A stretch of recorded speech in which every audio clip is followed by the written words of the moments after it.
Hi guys, James at Rampant Lion Reviews again for you today with another beer review. For this one, we are going to head down to Australia once again, and we're going to return to a brewery that's featured on the channel a couple of times before. Now, the first beer that I reviewed from this brewery was released on the channel maybe about a year ago, if memory serves me correctly. That was one that I happened across quite randomly in Osaka, and it turned out to be very, very nice. But more recently, I also filmed a review of a collaboration beer that they did with one of the local breweries here in Hong Kong, a different style and also very good. But the one that we're going to have a look at today is actually part of a series they released for their 6th anniversary. There was 6 beers in it, of course, and this is the one that just kind of caught my eye most out of those 6. But it's a style that I know this brewery can do very, very well, and I've heard very, very good things about this one too. So needless to say, I'm very, very curious to see what this beer is going to have in store for us. Hopefully it's another good beer. Hopefully it makes for an interesting review. And as always, I hope that you guys watching enjoy my take on this one as well. So yeah, for this review then, we are going to head down to Australia, like I said. We're going to go to the state of Queensland, the city of Brisbane, and to be specific, we are going to go to the district of Newstead. And that means that we're going to have a look at another beer from the wonderful Range Brewing. So this particular beer comes from their 6 series, as I mentioned earlier, a series of 6 beers released to celebrate their 6th anniversary. This one is called Rain, Hail or Shine. It comes in at 8.9% ABV, and they're listing this one as a double dry hopped double IPA. So yeah, looking forward to this. But this is yet another beer that I picked up from the wonderful Gur Beer in the One Mall in Tsimsha in Kowloon here in Hong Kong, and they always get a good selection of things. Pretty much every week they've got some really interesting beers that you can pick up and have a look at. But they had, I think, at least 4 of this 6 series. They might have had all 6 of them, if I'm not remembering correctly. But this is the one that kind of caught my eye. And another factor playing a role here is that when you get these Australian beers imported, they're quite expensive, so there is a little bit of a bang for your buck thing going on. So they were all about the same price, so I went for the double IPA for the same price as the other ones. But yeah, this one should be very nice. Like I say, I heard good things from the Gur guys about it, and they know what they're talking about. So let's crack on with this one then and see how we get on. Really interesting hop bill in this one as well, incidentally. But yeah, as always with my reviews, I'll tell you a little bit about the brewery before we taste the beer. If you want to get straight to the tasting though, just fast forward.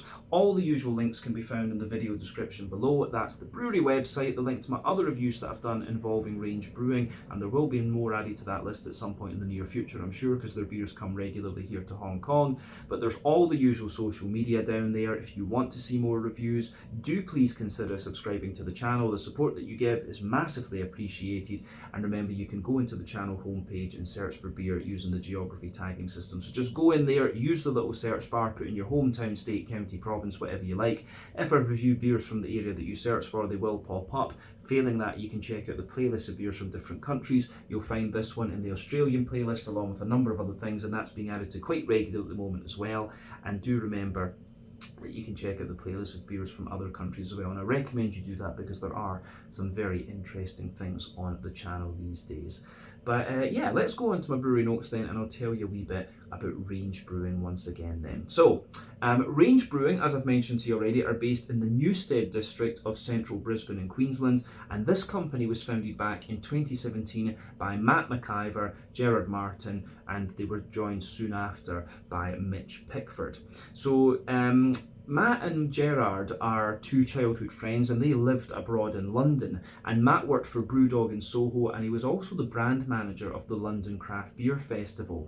Gerard is an engineer by trade, and he worked in mechanical and manufacture engineering, but in London he was working for Vitso.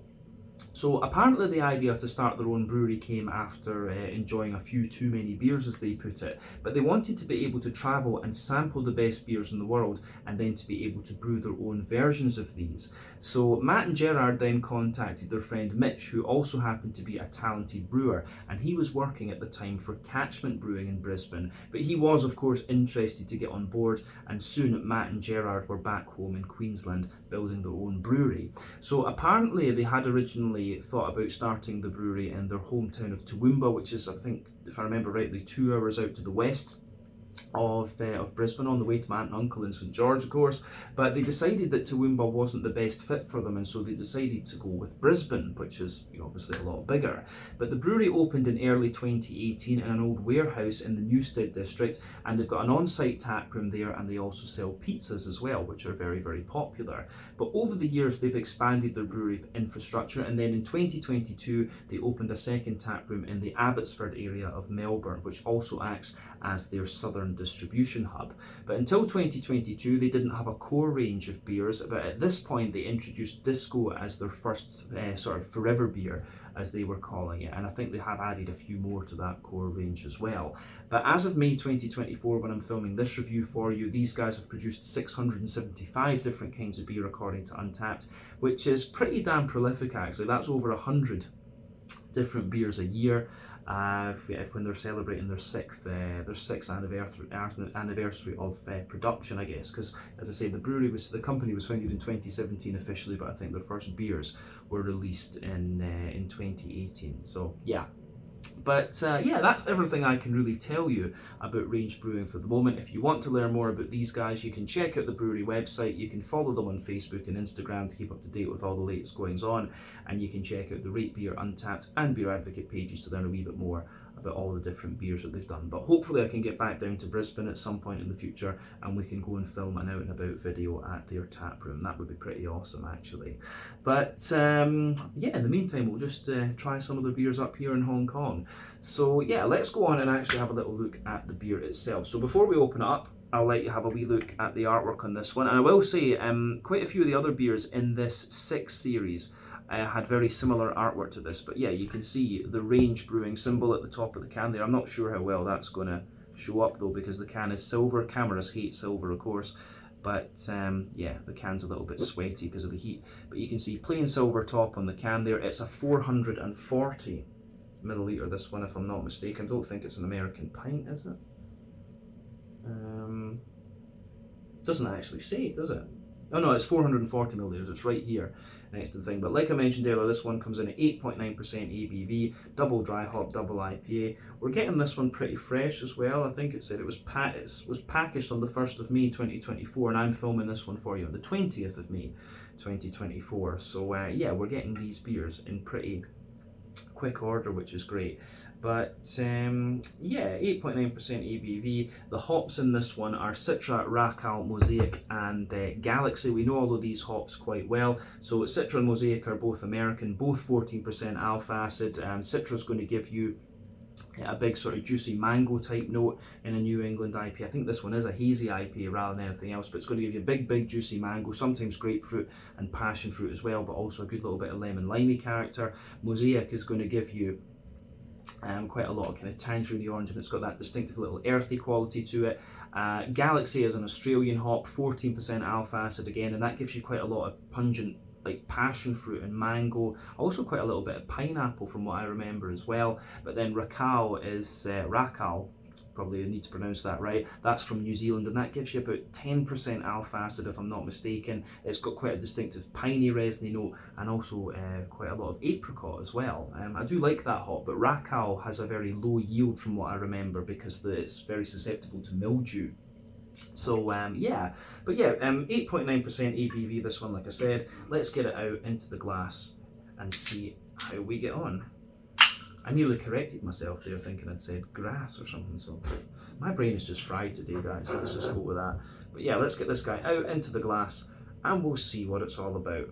But yeah, very clearly when you're pouring this one, you can see that it's a New England hazy. And we'll leave a little bit in the can so that we can get some head on it again later before we drink it. But yeah, as you can see, this beer, we've poured about 75% of it into the glass. You can see it's got about a 2/3 finger of quite a bumpy cream coloured head. I'll just put that up to the camera there so you can see it. So yeah, medium sized bubbles on the surface of the liquid, but it gets a lot bumpier the further up that you go. But yeah, the colour of this one's pretty pale actually. Looks very nice, more like a kind of pineapple juice colour, this one, in all honesty. Always like comparing the hazy IPA's colours to different fruit juices because that's just what they remind me of. But yeah, remember the colour of your beer depends on a few things. 1, the type of malts that you use. This goes a long way to determining your EBC rating. 2, length of your wort boil is going to play a role. Longer you boil the wort, the more the sugar is caramelised, thus you get a darker colour beer. Any barrel aging that you do or adjuncts you put into the beer will affect its colour as well, but with IPAs you don't really have to care about that. One thing I will say about this one is that it looks, you know, I don't know if it's just because of how pale it is and things, but it seems quite soupy and gloopy, this one. So yeah, it's definitely got a little bit more opacity to it than some that I've seen recently at this kind of ABV level. So yeah, the haziness in these beers of course depends on oat content, wheat content, and to a degree what yeast you use. Varies from brewery to brewery and beer to beer and so on. But yeah, it looks very, very nice, this one. Not too much in the way of visible carbonation, just a couple of bubbles going up toward the surface of the head there, but all in all, it looks pretty nice. But in terms of what you would expect of an IPA these days, nothing overly surprising about it. So yeah, I think we can leave it at that for the appearance, and we can move on and have a wee look at the aroma then. So, aroma section time. And I always enjoy this. This is always half the experience when it comes to craft beer. Oh yeah, that's pretty interesting, this one. Actually comes across as a little bit drier in its malt base as well, which is interesting too. But lovely big smooth fruity juiciness in there. Quite a little bit of oaty character as well, I think. And yeah, you've got that lovely bright green component. So yeah, as I've explained on the channel many times, for me there are 6 elements to think about with the malty yeasty side of the New England IPA. You've got kind of farmhousey yeasty sort of character, ryeline and grainy side of things. Those are a bit more common in American brewed New Englands, but yeah, you've got wheaty bitiness, oaty creaminess, barley malt bread, and you've also got the sweeter side of things as well. Just from first impression, I get quite a lot of barley malt out of this one and quite a lot of oat, but the thing you've got to remember within that context as well is that wheat and oats from different parts of the world is a bit different. You know, European wheat is a little bit more bitey, American wheat is a bit smoother, European oats are a bit creamier, American oats are a little bit more porridgey. And of course Australia is a big grain producer as well, so I'm still kind of getting used to that side of things as well. Like I need to go down to Australia and actually figure out what beers are using Australian malts and things, and learn a wee bit what their profile is like. But yeah, this one certainly strikes me as being more barley malt leaning and more oaty rather than anything else. But let's break the aroma down a wee bit more for you and describe it more in depth. So the backbone of this beer, absolutely lovely kind of fresh white bready bread crust in this one, like a hedgehog roll. But yeah, little touch of woodiness in there. I always get a wee bit of woodiness in the base of these beers. And then there's a little smattering of cracker. But yeah, you've got a hell of a lot of fluffy white bread in this one. There's maybe a little touch of a slightly sweeter brown bread in there as well, but I think aroma wise it's a lot of fluffy white bread that's coming out of this one, and that's the barley malt of course. Has a little tiny touch of sweetness to it as well, I would hasten to add. But yeah, there is a little bit of like wheaty bitiness in the back of the nose as well, but you can smell that the wheat. My impression of the aroma here is that the wheat's going to act mainly as a smoothening agent in this beer. And I do like that, you know, wheat densifies out the mouthfeel and the flavours of these beers, I always say, with the New England hazies. So yeah, at the back of the nose there's a bit of wheaty bitiness, but further forward you can smell that it's really nice and smooth. But you've also got that lovely big creamy oaty character on top of this one. As I've said on the channel many a time before, the oats can be used as a very crude measure of how fresh your New England IPA is. I mean, generally speaking, the creamier your oats are, the fresher the beer is, the drier they are, the older the beer is. And so yeah, you can usually taste that in this one. This beer is at 3 weeks old, and I always say with New England IPAs, I think you've got to leave these in the can for about 2 or 3 weeks just to let them mellow out a little bit. You don't really have to do that with West Coast IPAs in my mind, but with New Englands, I think you just get a wee bit more out of these beers. And you get a bit more smoothness out of them if you let them mellow out. And I've got a feeling this one's going to be just in really nice condition actually. But yeah, lovely big sort of, above the wheat you can smell that nice kind of creamy oaty character in there. You do get a little hint of like dryness out of it, and there's not much in the way. There's a little tiny hint of sweetness to this one. There's a wee bit of that Werther's Original butter candy sort of thing going on, but overall this actually smells like more a smooth creamy oaty New England IPA rather than having too much of a sweet element to it. So yeah, aroma wise, the malty side of things in this one is very, very nice. Yeah, on the hoppy side of things then, the green component in this beer actually comes across as being very soft, but again, as we've said in many IPA reviews before, you have three types of hoppings you can do with IPAs. Early addition hopping within the first hour of the wort ball, that gives you a very deep, dank aroma, and it's going to give you most of your bitterness in the beer. You've got late addition hopping, which gives you a little bit of bitterness, but mainly flavour and aroma. That's going to give you a very bright green component. And then, yeah, you've got dry hopping, which takes place after the wort boil is complete, and that's going to give you, yeah, pretty much all flavour and aroma and just a little bit of, yeah, it's going to give you all flavour and aroma and quite a big, bright green components. New England IPAs rely on late addition and dry hopping, which is why they're kind of softer, more juicy and bright, whereas West Coast IPAs use all three, which is why they're deeper, danker and more bitter. Early addition hopping, of course, dominates over the other two, chemistry. But yeah, for me, the green component in this beer is actually quite soft, I would say. So yeah, you can smell, you know, there's a teeny little hint of earthiness and piney resin, of course, you know, that's the mosaic that's going to give you the earthiness. The Rackau is the one that'll give you the pine resin, but mainly it's quite a bright floral aromatic sort of thing that's coming out of this one, and a wee bit of that zesty grassy character as well. So yeah, I don't know if we need to say much more about that green component, in honesty. I think we can focus on the fruity side of this beer. So for sure, the fruity notes that you get out of this one are, it really is very tropical leaning, this one, which is what you'd expect when you've got Mosaic, Citra and Rackau involved in this one. So I get quite a lot of apricot out of this one. The apricot gives the beer like a very soft fruity backbone, but yeah, you can also smell that sharper peach, which will be from the Citra for sure.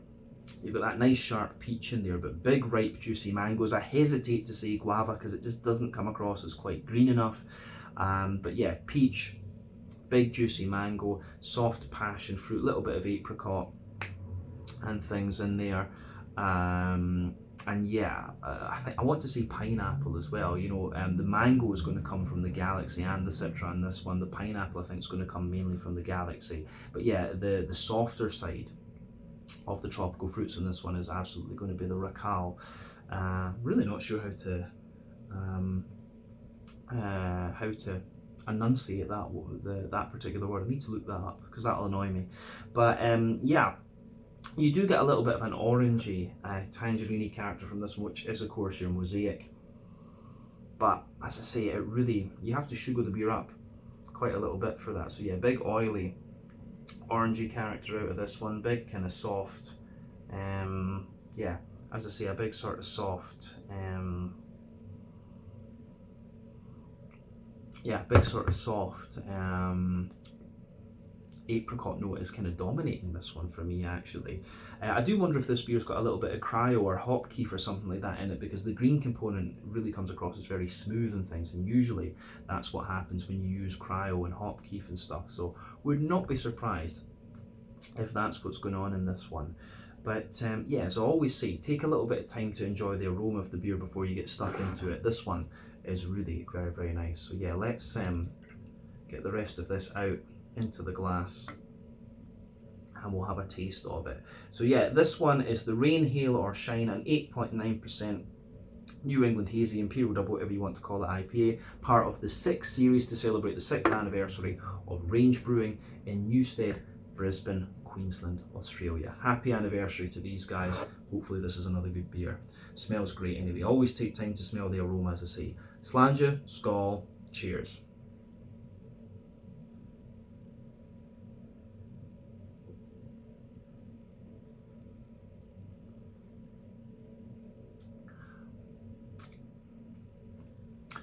Oh, that's really good. That is really good. As I was expecting it would have, it has quite a lot of OT character to it, this one, but I will say the wheat is has a bit more bite to it than the aroma might lead you to believe is going to be the case. But yeah, it's getting a thumbs up from me anyway. It's another really, really solid beer from these guys, and it's nice to return to them after what feels like a good while. I've had a lot of good Australian beer recently though,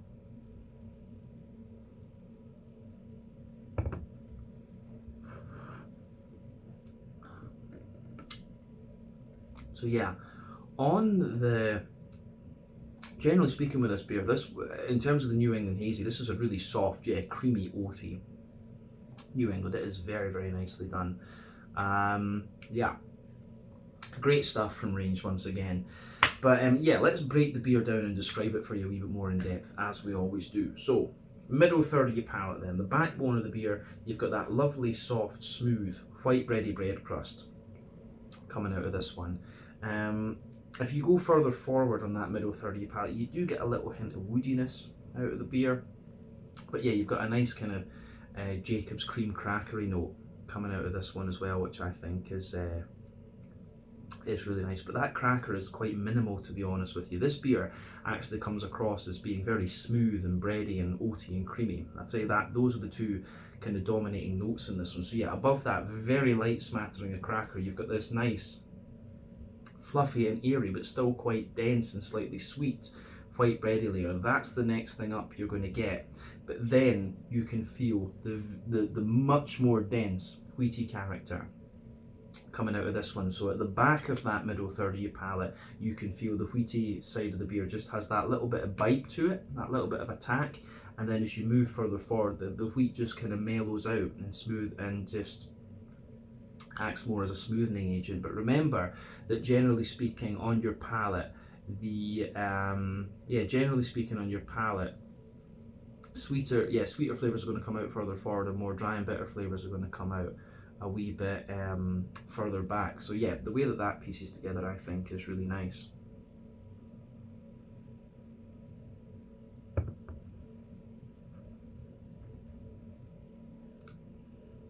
Yeah, the wheat in this one really is interesting, but yeah, it's certainly more of a barley malt and oaty leaning in New England, this one, that's for sure. So above the wheaty layer, if you go down that middle line of your tongue, you can feel that nice oaty kind of creamy character coming out of it. Yeah, so lovely oaty kind of creamy note in there. And if you move out toward the edges of your palate, you can feel the oats just get that little bit drier. There's that wee bit of dryness there, but they're almost a little bit porridgey in a sense. I would be very curious to know what kind of malt they're using in this one. I wouldn't be surprised if it's Aussie wheat and Aussie oats and things like that, because it does just feel a little bit different. It doesn't come across, the wheat comes across as a bit more European, and the wheat and the oats in this one both come across as being a bit European. The wheat's got a little bit of bite to it, but it's also a little bit more dense, and the oats are really, really soft and creamy, even creamier than European ones, I would say. So yeah, maybe I've got a little bit to learn about the Aussie malts. I'd love to know if it is Aussie malt that's in this one. But yeah, the creaminess that you get on the oaty side of this one, I think, is probably the highlight of the beer, and it smoothens the whole thing out. In the dead centre of your palate, there is a little circle there where you get that, Werther's Original, butter candy, butterscotchy sort of sweetness. And that is, of course, the alcohol with this one. This beer is 8.9% ABV, so it does have a little bit of a kind of kick to it. So yeah, that's to be expected.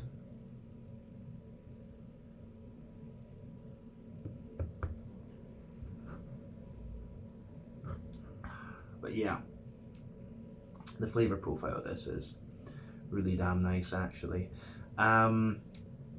Yeah, I think into the aftertaste you do get a wee bit more woody and crackery type character out of this beer. But I think we've said everything we really need to about the middle third of the palate in this one. So let's go to the back third of the palate. And I keep been sneezing a lot today, so my nose is very itchy. But yeah, border region between middle and back third of your palate, you get a nice little bit of that bready build up in there. There's a wee bit of, the bottom of that is the kind of fluffy, airy white bread, and then further up it's the more dense, wheaty, bitey bread. But yeah, base of the back third of the palate is that white bready bread crust, which has a wee bit more dryness to it. You've got a nice little bit of crackery character in there as well. Then a more airy, fluffy, white bready character too, which just feels a little bit taller and more airy. Then yeah, above that you get the more bitey elements of the wheat. As I say, more dry and bitter flavours come out further back on the palate, sweeter flavours come out further forward. But yeah, drier bread crust, a bit more of a kind of present crackery note, fluffy and airy, but slightly drier white bread, and then the wheaty bitiness on top of that. Then you've got the yeasty side of things coming out on that back third of the palate too. So the yeasty side of the beer is like this really dense white bready character, and that's sort of surrounded by it's sort of surrounded by this more rusticy, farmhousey white bread actually.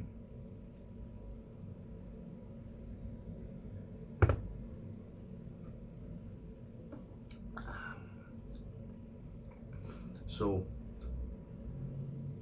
yeah, the rusticy farmhousey bread character is quite nice, but then yeah, around that you've got a slightly sweeter brown bready bread crust. So yeah, dense white bread in the middle, more rusticy crackery farmhouse bread, and then brown bread crust around that. I think that summarises the I think that summarises the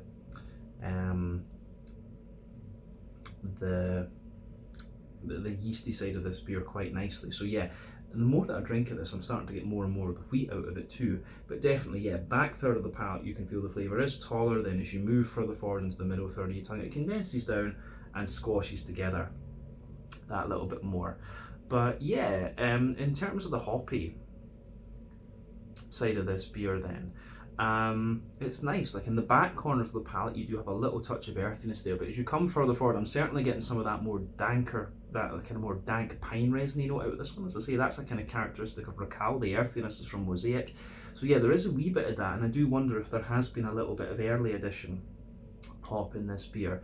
But yeah, as you reach the kind of front corners of your palate, you do get a little bit more floral aromaticity, and there's a bit of grassiness around the front curve of the tongue as well, but that comes across as slightly wetter and slightly more oily, so I'm wondering if there is a little bit of cryo going on in this one. And probably, yeah, Citra, Galaxy and Mosaic I think you can all get in the cryo form if I'm not mistaken.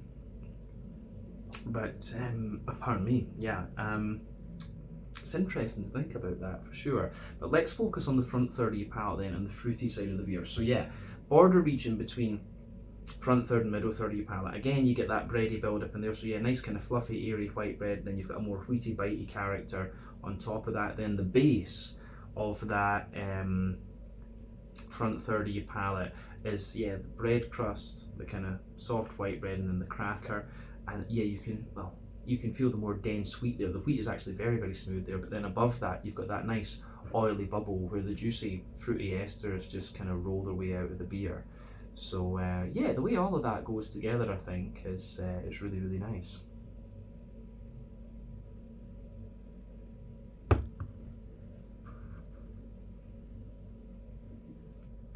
Yeah,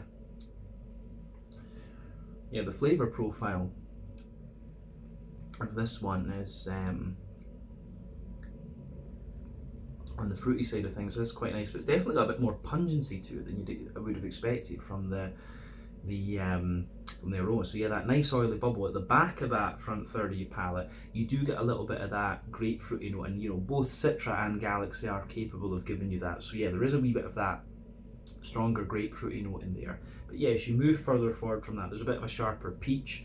Then you get big, juicy, ripe mangoes in there. And as you come further forward from that and reach the middle of that front third of your palate, you can feel the soft, juicy apricot, which does spread forward into the front half of that front third of your palate as well. But yeah, you've got juicy, like pineapple sitting on top of that, I would say. So yeah, you've got, and yeah, a bit of passion fruit as well. So you've got grapefruit, peach, big, ripe, juicy mangoes, apricot, then pineapple on top of it, I would say. So yeah, the apricot and stuff, the tropical fruits linger into the aftertaste, but so does that really pungent grapefruit as well, come to think of it.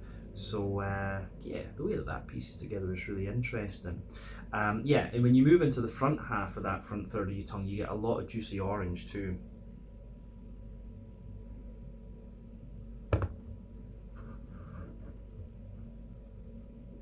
So yeah, lots of nice kind of juicy tangerine orange coming out of this one. And I think, yeah, that and the soft apricot and the pineapple, those linger into the aftertaste. But yeah, a bit of the wheaty bitiness as well, but the smooth oaty creaminess really lingers there too. But yeah, I like the way this beer pieces together actually. I've not had a New England IPA that's been quite like this one in a wee while. come to think of it. So yeah, it's a bit of a nice change of pace from the other ones that I've been having in recent times too. So yeah, I like that. Certainly very interesting. This one strikes me, it comes across as a wee bit more like European, this one, compared. I think a lot of the IPA, the New England IPAs I've had have been in recent times have felt that they're a bit more American. This one has a little bit more of that European bitiness and creaminess. It reminds me a little bit of Track in England, actually, come to think of it. This one really does remind me of that. But yeah, interesting stuff. But the more that I drink of it, I think the more wheaty and bitey it becomes, actually. But yeah, you've got a nice balance there with the barley malt and the oats for sure. But let's round off this review with a wee look at the mouthfeel then. So for me,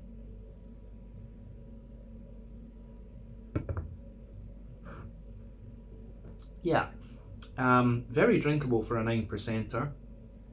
Carbonation is very, very smooth. It's got a lovely creaminess to it, this beer, as I say.